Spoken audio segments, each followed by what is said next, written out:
Ayan, at sa mapagpalang araw po sa inyong lahat mga kalingap. At nandito po tayo ngayon sa resort nila Kalingap Rob. At ayan, papakita ko lang po sa inyo mga kalingap yung kung paano namin gawin yung septic tank na may 3 layer po para po sa may overflow. At syempre yung kasama na rin po yung para sa clean out pag may mapasipsip po ng, ng malabanan. Ayan, kaya doon po sa mga sip-sip dyan mga kalingap, ano? Wag po kayo magpapahalata.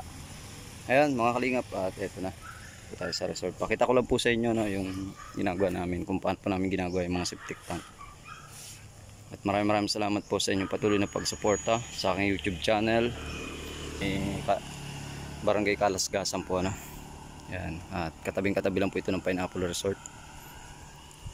Ito mga kalingap, kasi mga anak na po si Ma'am Jack ngayon. Wala po kaming ngayon ay walang tawag dito, wala po kaming mission ngayon. Ayan, meron po yung 3 layer.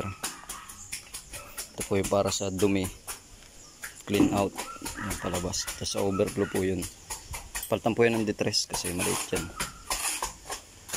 At ito naman po, tatakpan lang ito dito sa ibabaw para kung sakali mapuno ito, dito po padadaanin yung hose ng para sa malabanan pag sisip-sip.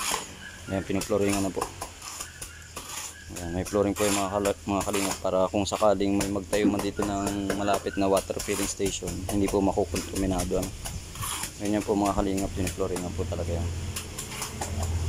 Nalagyan nila po yung manhole dyan para pagbaklas naman ng pamporma sa ibabaw. At pag nag-spacing po ng bakal, depende po yan. Kung halimbawa naman po ay nasa likod ng bahay or hindi naman laging dinadaanan, pwede na po kayo mag 15 cm ang layo. Pero ito po ay halos daanan ito ng tao, kaya 10 cm lang po ang natin. Tsaka single matting lang ang latag ng bakal. Hindi na po naka 4-way yan, ano po, kasi yan ay septic tank. Parang steel matting lang po. Yan, ito po yung lalagyan ng flooring. At yan po yung lalabas din na tubig, halos wala po yung amoy, malinis po ang lalabas niyan. Kaya ganyan po ang niyan, ang style. Yan po yung galing doon sa bowl. At ito po ay para lang po sa isang CR lang po ito. Wala na pong ibang papasok dyan. Dito po yan sa lobby. Yan, yung ginagawang lobby.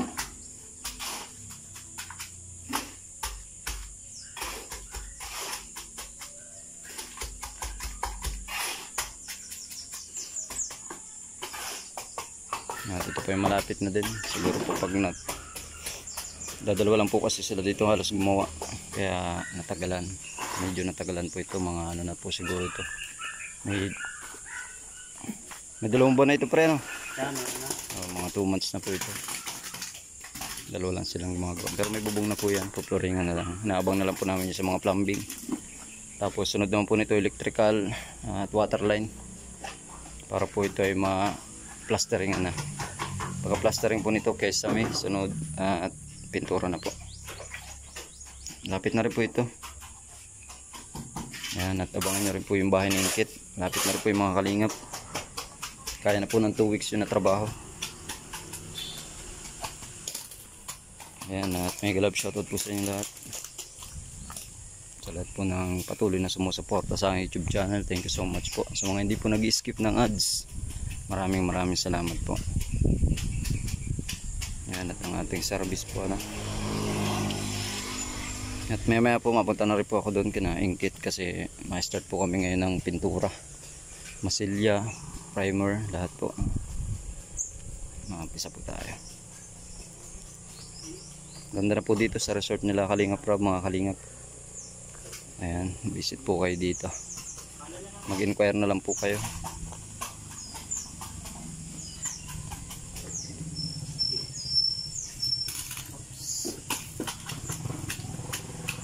Punta na lang po kayo dito sa Jacks and Rabay Resort. Thank you so much po mga kalingap.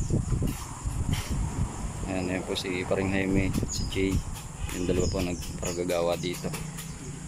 Halos 2 months po trabaho. Pero malapit-lapit na po yan. Pagka-flooring yan, sabay-sabay na po yung flooringan. Abangan na po namin sa plumbing, water line, at sa electrical. para dire-diretso na.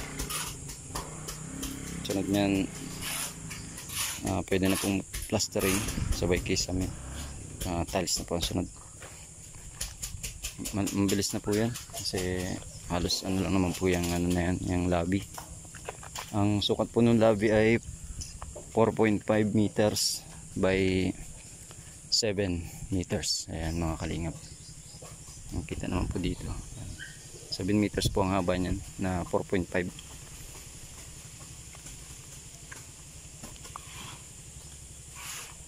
ito na po yung ano, mga pinagkatingan na rib type kasi wala pong nabibili sa hardware na saktong sukat, kaya may sumobra pong isang pi, halos 1 feet po ang sumobra. Tapos itong channel bar naman po dito yan sa gate, kakabit po namin yan dyan, kaya sakto lang po yung materialis na yan. Ayan, maraming salamat po so much po mga kalingap.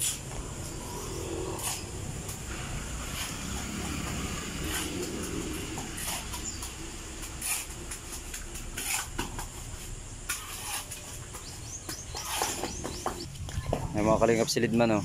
Oh, Lidman, anong balita dun sa natin? Reprapping. Panaos. Angat na, boss. Angat na? Opo.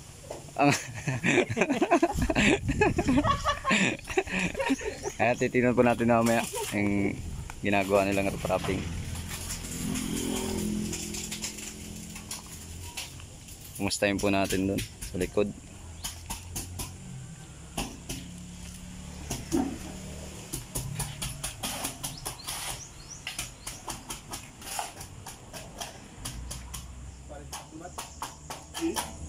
Break time na pre, alas 10 na. Break time na po, alas 10 na. Sakto. Yan mga kalingap po, at kumustahin natin yung ano, reprapping dito. Akut. Anong balita? Kumusta yung patubig natin dyan? Hibas na? Mas na eh, ilangat namin din. Nawala yung tulo dyan, no? Ayos na, oh. Ayos na.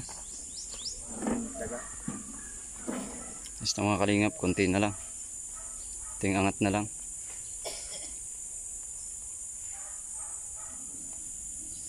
Ano pa pala, mga 1 metro pa, no? 1 metro pa po namin po yung tansi, oh. Ay wala na pala, mga ano na lang, mga oo, mga 50, 60 ano. Mga 2 pi. 2 pi na lang po pala. Oo, 2 pi pa. Ayos.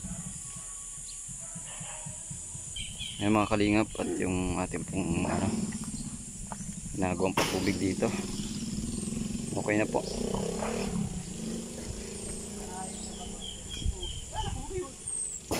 Grabe lalim ng tubig. Ayos na. Lalim po ang tubig. Wala po yung pahibas, tapos lilinisan na.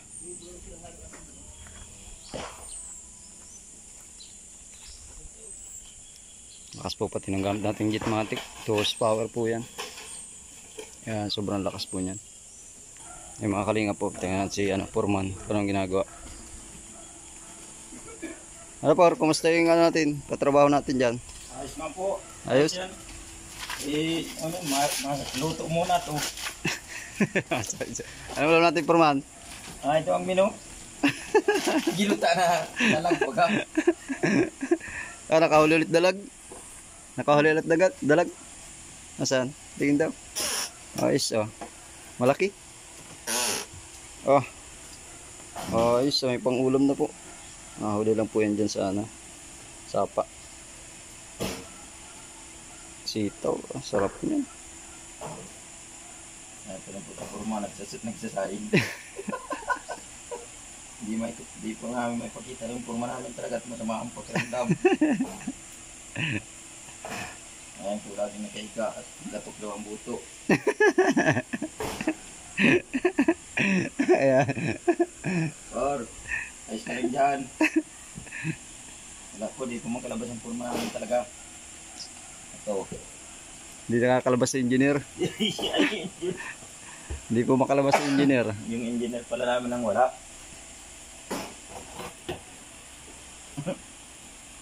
Yung mga kalingap at maraming salamat po sa patuloy na pag-support. Ayan, sa aking YouTube channel. Thank you so much po. And God bless po and more blessings to come sa ating lahat. Bye-bye.